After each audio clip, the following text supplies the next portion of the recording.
रहस्यमय कोणार्क सूर्य मंदिर बाहर कि बाली दीर्घ दिन अपेक्षार पड़ब कि पूर्णछेद लक्ष्य सफल हो कि प्रत्नतत्व विभाग मंदिर बाली काढ़ा प्राय 80 फुट उच्चतार पश्चिम पार्श्वर वाल गोटे 16 सेंटीमीटर टनेल निर्माण कर टनेल खोला कार्य सरिबा परे गर्भगृह मध्य बालीर स्थिति और भीतर पत्थर अवस्था और यार ओसार को नजर रखी बाली पर्यायक्रमे कढ़ा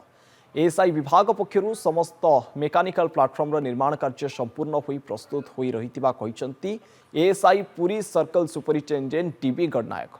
सेबड़े एएसआई विभाग आंचलिक निर्देशक दिलीप कुमार खिमारी एवं एएसआई पूर्वतन director general of conservation AK Basa समेत एक 10 जणिया engineer technical core committee Konark सूर्य मंदिर बालिकढ़ा कार्यर स्थिति अनुध्यान करिसंती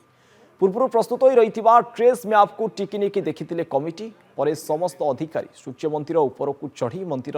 शीर्ष गर्भगृहर स्थिति अनुध्यान कर देखिथिले पूर्व गर्भगृहर ऊपर भागरू गर्त कराई रोबोटिक कैमेरा माध्यम बालीर स्थिति अनुध्यान कराइथिला एबे पुणी गर्भगृह मध्य प्रकृत स्थिति को आकलन करी जानिबा पई तळु मंदिरर प्राय 80 फुट उच्चतार पश्चिम पार्श्वर वाले गोटे 16 सेंटीमीटर टनेल निर्माण कराଯାଇଛି 1903 मसीह सूर्य मंदिर और जगमोहनर सुरक्षा को नहीं इंग्रेज सरकार बाली भर्ती करथिले 2022 मसीह मंदिर में पूजार्चना करने सहित बाली कढ़ा जावाई निष्पत्ति नहीं एएसआई